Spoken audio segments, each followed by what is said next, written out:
د لوی او پاک څښتن په نامه السلام علیکم ورحمت الله وبرکاتو ان شاء الله چې روغ جوړ وای. په تیر درس کې مو هم د عددیت جبر په عمومي مسایلو باندې کار وکړو او باقي کوم سوالونه چې پاتې ان شاء الله په نننۍ درس کې به پای ته ورسوو. 19 سوال ته دقت وکړئ. په 19 سوال کې منفي په توان دی 2014 منفي په توان دی 2014 ضرب منفي په توان دی مثبت په توان دی 2012. دقت وکړئ د ځینو اعدادو صورت کې توانونه جفت او د ځینو تاک دي. د کوم اعدادو چې توانونه جفت دي هغه مغه عدد په علامه باندې تغییر کې مثبت کیږي، لیکن چې د کوم تاک دي هغه علامه باندې تاثیر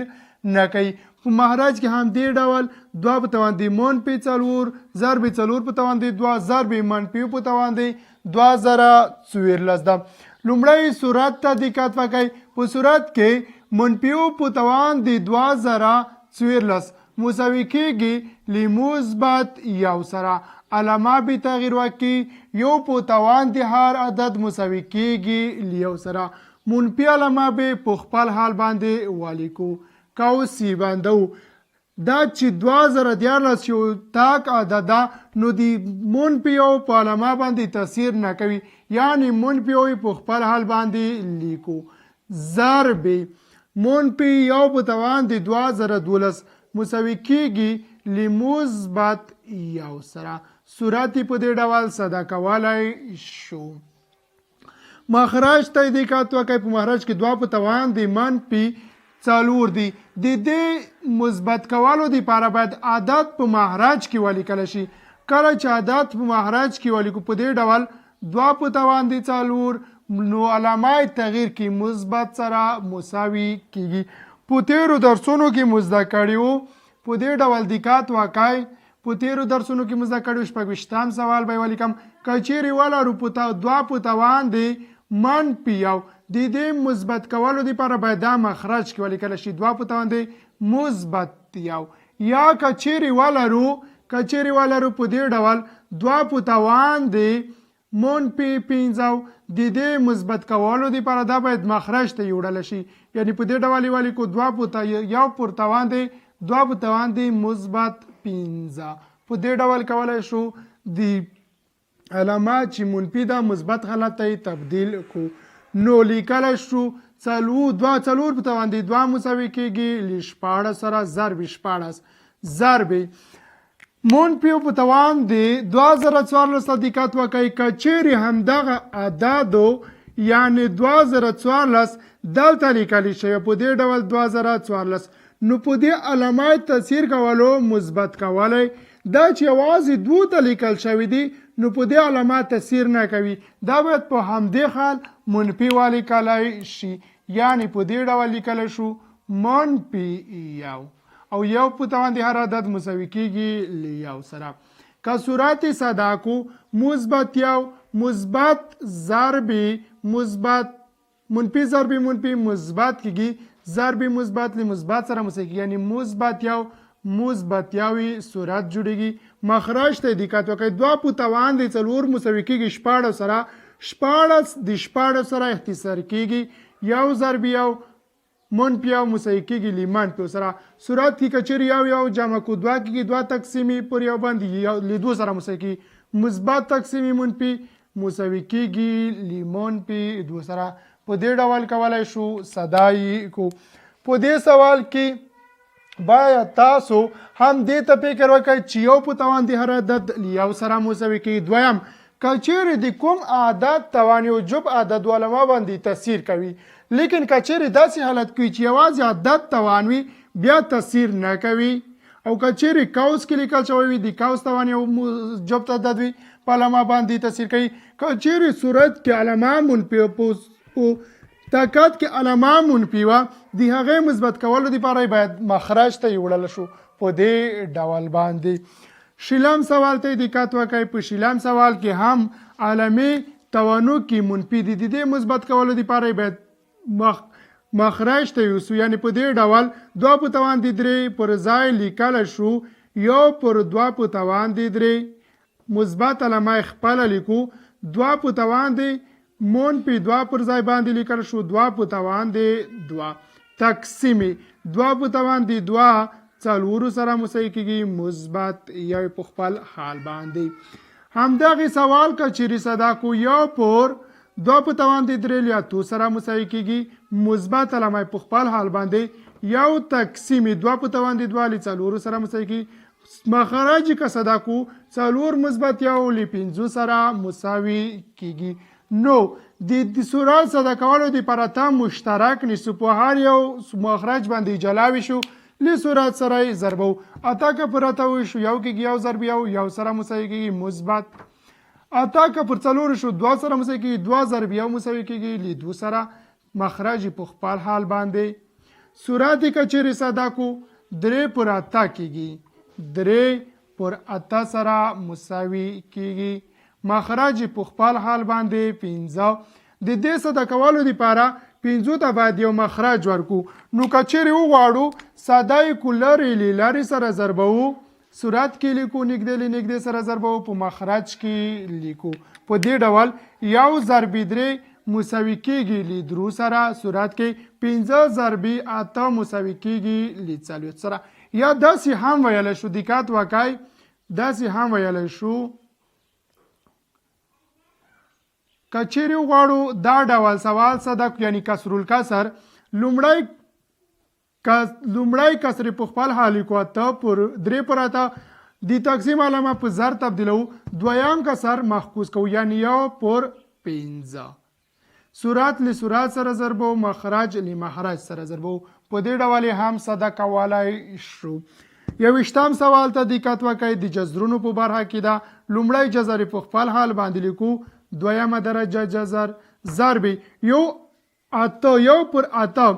یو د هر جذر لاندې مساوي کېږي ل یو سره یعنی یو لیکو د مخرج جذر بو 8 شي 8 په دې ډول هم لیکلی شو 2 په توان دی 2 ضرب 2 2 په توان دی 2 ضرب 2 ځکه 2 په توان دی 2 څلور کېږي څلور ضرب 2 ل 8 سره مساوي کېږي ضرب د 9 جذر مساوي کېږي ل 3 سره په مخرج کې د یو مجذور توان د جذر له درجې سره ختمېږي یعنی په دې ډول مساوي کېږي دقت وکړئ 2 په د دویم جذر لاندې په خپل حال ضرب یو پر 2 خارج کړل شو له جذر څخه 2 د جذر په دهیل کې لیکل کېږي ضرب 3 2 د دویم جذر لاندې د مخرج د 2 د دویم جذر لاندې سره ختمولای شو نو لیکلای شو یو پر 2 ضرب 3 به صورت ته ضرب کړل شي 3 په 2 حاصل ستا راځي دویشتم سوال ته دقت وکړئ د دې صدا کولو لپاره باید مجذور توان جوړ کو یعنی څلور پر ځای باندې لیکل شو 2 په توان دی 2 جمع د یو اتیا پر ځای لیکل شو 9 په توان دی 2 منفي د 28 پر ځای لیکلی شو د 28 پر ځای لیکلی شو درجه ل 3 سره مساوي ده د 28 پر ځای لیکلی شو 3 په توان دی 3 د دریم جذر لونتی ځکه 3 ضرب 3 ضرب 3 3 3 9 9 3 مساوي کېږي ل 28 سره په دې ډول لیکلی شو د دریم جذر لاندې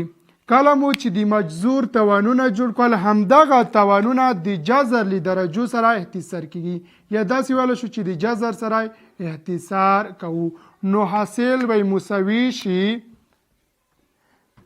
لومړی جذر کې 2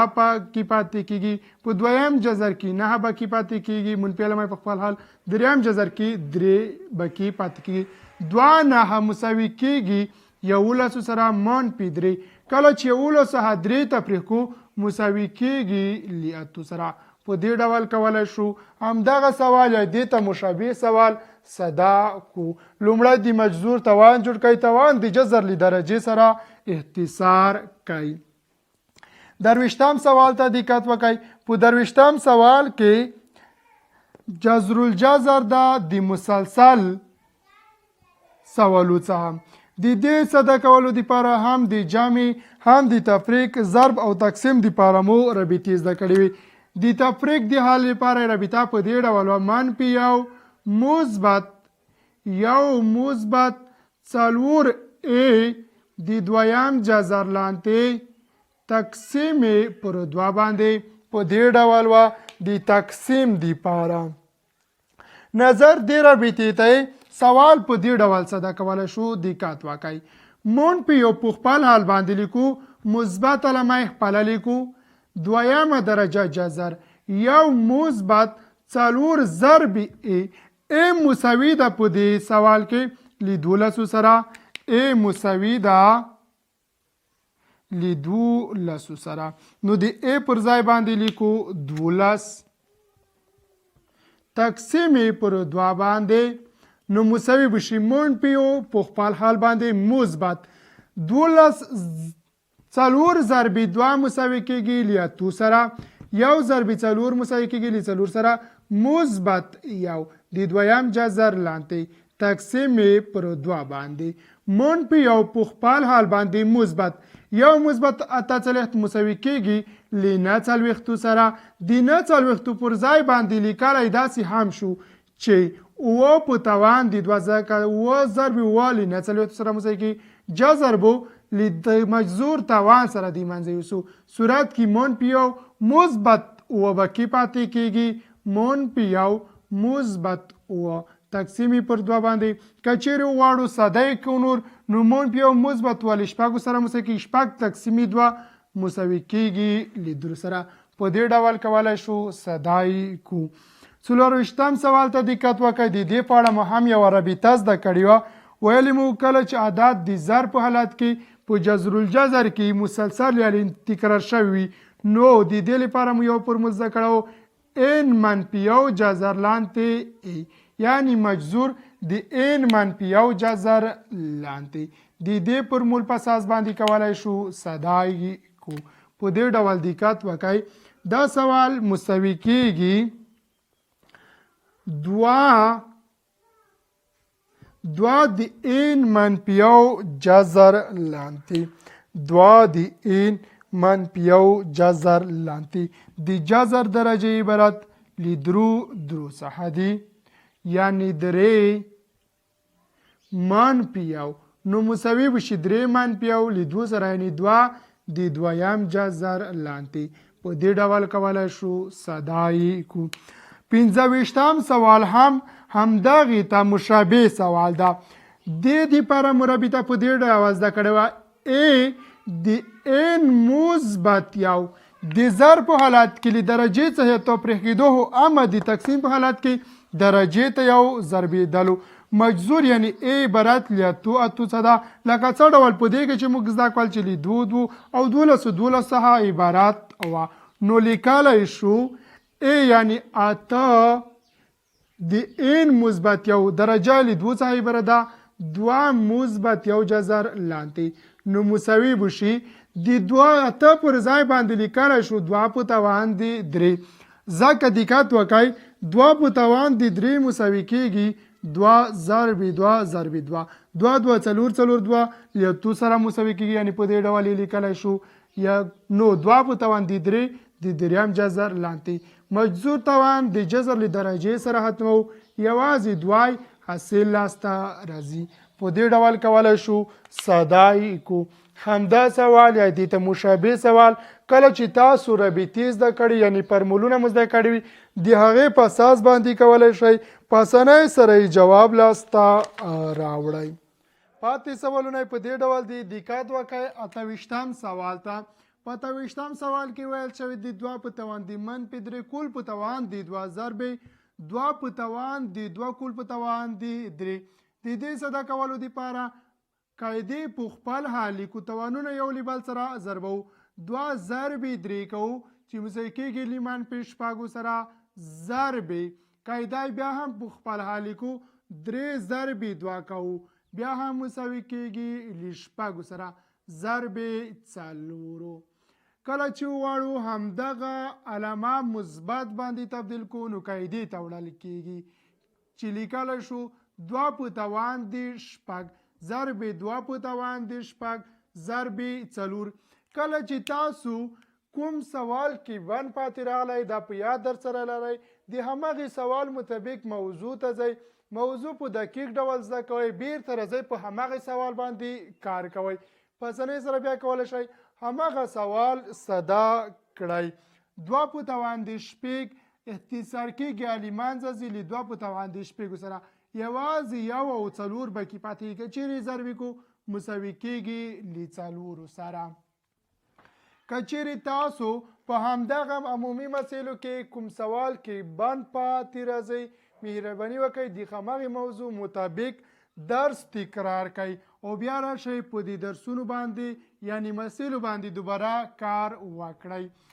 90م سوال ته دقت وکړئ په 90م سوال کې دا 3 په توان دي 4 په توان دي 3 ضرب 4 په توان دي 5 ضرب 4 په توان دي 8 تقسیم 2 په توان دي 5 ضرب 2 په توان دي 3 ضرب 2 په توان دی 5 د دې صدا کولو لپاره په صورت کې لیکلی شو 2 په توان دی 2 ضرب 3 ضرب 2 په توان دی 2 په توان دی 5 ضرب 2 په توان دی 2 په توان دی 8 تقسیم 2 په توان دی 5 ضرب 2 په توان دی 3 ضرب 2 په توان دی 5 کولی شو توانونه یو له بل سره په ترتیب سره ضرب کو یعنی په دې ډول 2 په توان دی 2 درې شپږ ضرب 2 په توان دی 2 15 ضرب 2 په توان دی 2 ته 14 تقسیم 2 په توان دی 5 ضرب 2 په توان دی 3 ضرب 2 په توان دی 5 دا چې قاعدې مساوي دي نو له قاعدو څخه یوه قاعده نیسو توانونه جمع کوو د ضرب په حالت کې موږ یو قانون ویلو کله چې قاعدې مساوي دي قاعدو څخه مو یوه قاعده لیکله توانونه مو یو له بل سره جمع کول یعنی لیکلی شو 2 په توان دی شپږ مثبت 10 مثبت 14 تقسیم 2 په توان دی 15 مثبت 3 بیا هم قاعدې مساوي دي قاعدو څخه یوه قاعده توانونه جمع کوو 2 په توان دی 15 ضرب مثبت 3 مثبت 15 کچېرې صورت جمع کو شپږ لس 14 مساوي کېږي له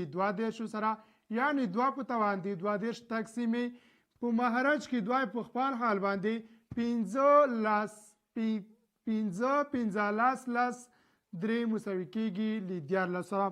کله چې د تقسیم په حالت کې قاعدې مساوي وي قاعدو څخه یوه قاعده نیسو توانونه یې تفریق کوو په دې ډول دقت وکړئ 2 په توان دی 2 منفي 14 په دې ډول کولی شو ساده یې کو 2 به په خپل حال ولیکو 10 منفي 10 شل به کې پاتې کېږي شل 22 کله چې 3 تفریقو مساوي کېږي له 19 سره په دې ډول کولی شو دغه سوال صدا کو 10م سوال ته دقت وکړئ په 10م سوال کې راکړل شوی دی منفي 3 په توان دی 4 کل په توان دی 2 علامه باندې تاثیر کوي یعنی علامه مثبت کېږي لیکلی شو 3 په توان دی 4 ضرب 2 چې مساوي کېږي 3 په توان دی 8 سره کچېرې ولرو یو بل مثال ته دقت وکړئ کچېرې ولرو 3 په توان دی منفي 2 کل په توان دی منفي 3 بیا هم لیکلی شو قاعده په خپل حال باندې توانونه یې ضربوو منفي ضرب منفي مثبت 2 3 شپږو یا کچېرې ولرو په دې ډول دقت وکړئ کچېرې ولرو 15 په توان دی منفي ضرب په توان دی 15 ضرب په توان دی منفي 10 دا په دې ډول صدا کوو قاعده په خپل حال باندې لیکو 15 توانونه یې ضربو یعنی منفي 1 ضرب 15 ضرب منفي 10 نو که چیرې قاعده په خپل حال ولیکو منفي 5 ضرب یو منفي 5 کېږي منفي ضرب منفي مثبت 15 مساوي کېږي له 5 سره یا داسې وایو 15 ضرب 0 0 15 ضرب یو 15 په دې ډول کولی شو ساده کو. یو دیرشم سوال ته دقت وکړئ. په یو دیرشم سوال کې راکړلی دي 3 په توان دی منفي 2 ضرب منفي 11 همدغې ته مشابه سوال ده. قاعده په خپل حال باندې لیکو منفي ضرب منفي مثبت کېږي 2 ضرب 11 مساوي کېږي له 22 سره. 2 دیرشم سوال ته دقت وکړئ. کسر الکسر ده په دې کې لومړی باید همدغه برخه صدا کړله شي یعنی مخرج کې صورت په خپل حال باندې لیکل کېږي 3 د دویم جذر لاندې تقسیم 3 د دویم جذر لاندې مثبت یو تقسیم 3 3 9 جذر له درو سره مساوي کېږي 3 مثبت یو علامه د جمع حالت د صورت سره جمع کېږي مثبت یو 4 تقسیم 3 د دویم جذر لاندې. نو صورت په خپل حال ولیکو 3 د دویم جذر لاندې باید یو ته یو مخرج ورکړل شي ترڅو یو کسر الکسر جوړ شي. د دې کسر الکسر د ساده کولو لپاره لارې له لارې نږدې له نږدې سره ضربو 3 د دویم جذر لاندې مثبت 3 د دویم جذر لاندې ضرب یو 3 د دویم جذر لاندې سره مساوي په صورت کې لیکل کېږي یو ضرب 4 کېږي په مخرج کې لیکل کېږي. نو مساوي بشي مخرج باید صدا کړلی شي مخرج باید صدا کړلی شي. صورت په خپل حال باندې لیکو 3 د دویم جذر لاندې تقسیم 3 د دویم جذر لاندې ضرب 4 جمع 3 د دویم جذر لاندې چې مساوي کېږي 15 د دویم جذر لاندې تقسیم 4 باندې. بیا هم صورت ته یو مخرج ورکوو لارې له لارې نږدې له نږدې سره ضربو 4 ضرب 3 د دویم جذر لاندې 4 ضرب 3 د دویم جذر لاندې تقسیم یو ضرب 15 د دریم 15 ضرب 3 د دویم جذر لاندې. کولی شو جذرونه یو له بل سره اختصار کړو یعنې 3 د دویم جذر لاندې اختصار کو د مخرج کې 3 د دویم جذر لاندې نو حاصل به مساوي شي 4 پر 15. په دې سره چې عموما 4 سوال شولو د عددي الجبر عمومي مسایل پای ته رسیږي. راتلونکی درس چې عبارت له حرفي الجبر څخه ده هغه بې نهایته مهم ده واړه کنکوري سوالونه دي مخکې مې هم یادونه درته کړې ده دا هم په یاد ورسره ولرئ کله چې کوم سوال کې بند پاتې شوی د همغې سوال مطابق درس ته لاړ شئ هغه درس تعقیب کړئ په دقیق ډول زده کړئ بیرته راشئ په همغه سوال باندې کار وکړئ ځکه کله چې تاسو کوم سوال کې بند پاتې شوي دا په دې معنی چې هغه سوال مطابق موضوع تاسو په دقیق ډول زده کړې نه ده. راتلونکی درس حرفي الجبر ده ان شاء الله په تفصیل سره به واړه درسونه کله ته ژوند را کو وایو. تاسو هم مهرباني وکړئ خپل ملګري او صنفیان خبر کړئ ترڅو هغوی هم وکولی شي له دې درسو څخه ګټه واخلي په خپلو درسونو کې یو څه اندازه مشکلات راکم کړي. تر راتلونکي درس مو په لوی او پاک خدای سپارم ښه وختونه ولرئ.